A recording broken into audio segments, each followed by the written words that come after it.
Yeah, I'm told Klay Thompson will be cleared for full practice over the next month or so. And from there, it's just going to be about him ramping up. So there will be a ramp up period. I would look somewhere in the December, January range for his return.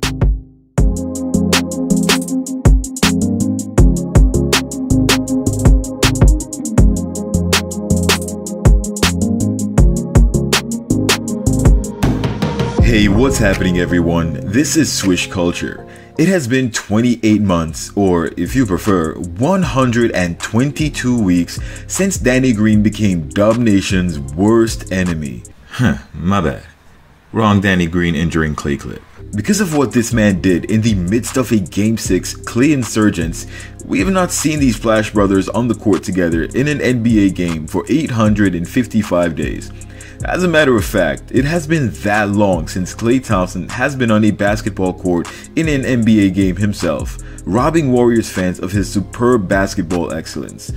As incredible as it is to watch Stephen Curry terrorize opponents, there is something to be said of that on-court chemistry as well as the amazing synergy between him and Klay Thompson when both are on the floor. For the last 2 years, Dubnation fans have been impatiently waiting to see Klay Thompson set foot on a basketball court, to see the two Splash brothers take the league by storm as underdogs counted out by the likes of ESPN, Fox Sports, and just about every major media outlet.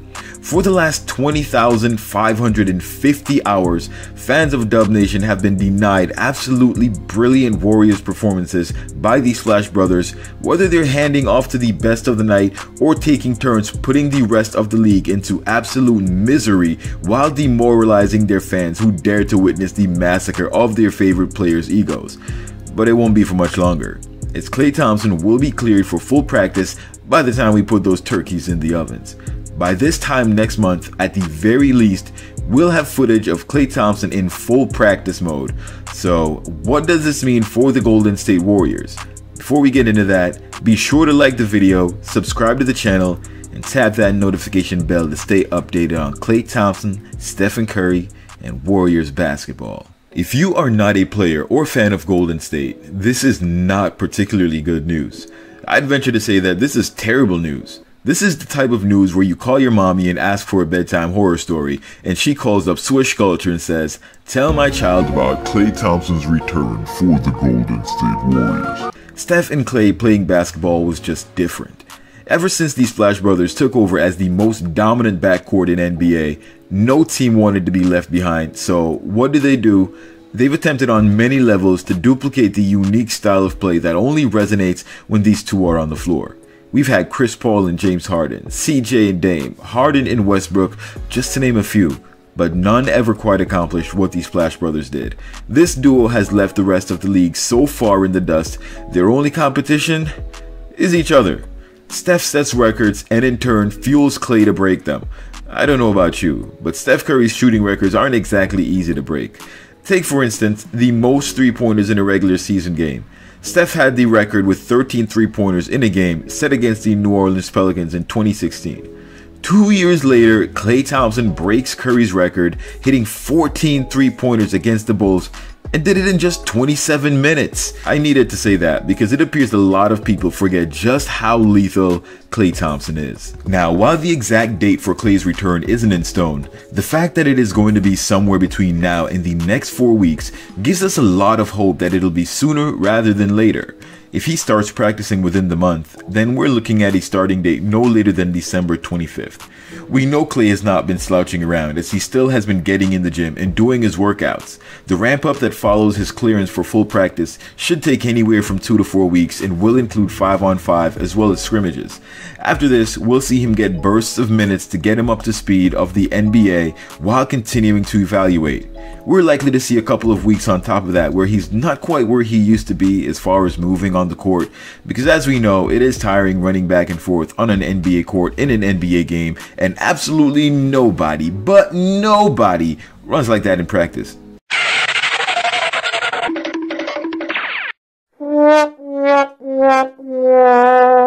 This means a fully healthy and capable Klay Thompson could be here as soon as mid to late January with enough reps under his belt to strike fear into any remaining doubters. If Klay makes it up to this point and is still out there on the floor having not gotten a third injury, let this be a warning. Expect the Warriors to go on a ridiculous run post All-Star break. The rest of the league has had plenty of opportunities to face the Warriors without their second option. That time has run out. Let me just remind everyone that Klay is still only 31 years old and he is a shooting specialist.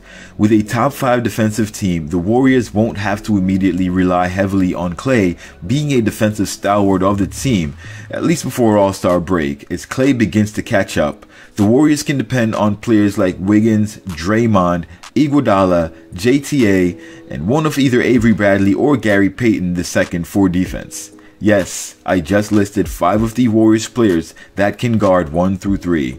At the same time, the floor spacing created by Steph, Klay, and Poole will allow any center the Warriors have to make an absolute mockery of the opponent's interior defense. That silly box and 1 defense the Raptors used, that won't work anymore.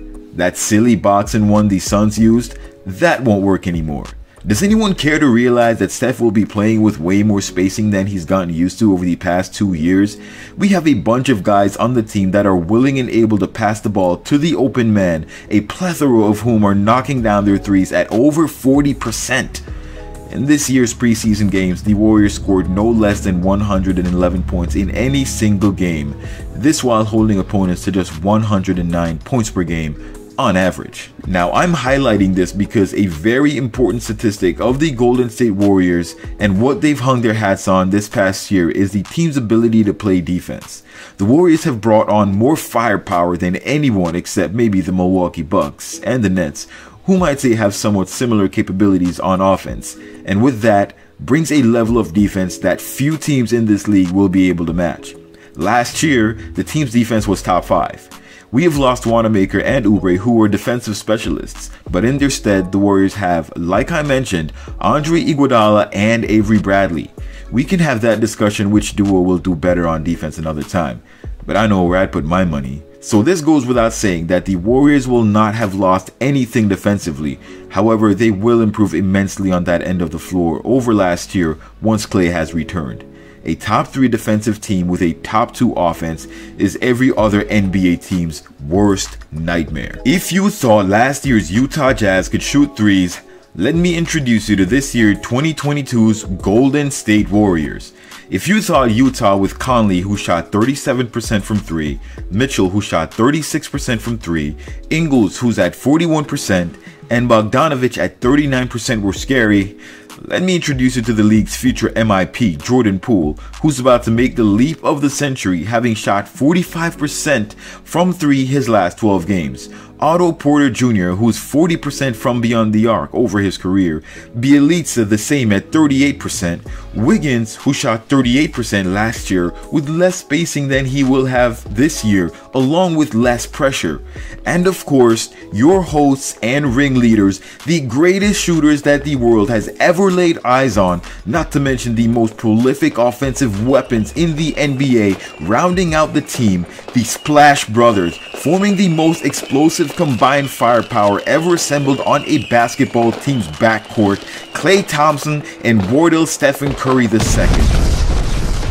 It's over. Let me know in the comments what teams have a better offense and defense than the Warriors. I'll wait. Don't forget to like the video, subscribe to the channel, and turn on your notifications for all my latest videos. Till next time. Swish. Word, I'm a player, the real slayer. I don't give a prayer, man. A naysayer. I block so hard, sweetie gets served. Call me Lonzo Ball, bitches get swerved. Usually I don't get down with these girls, but tonight it's on my mind.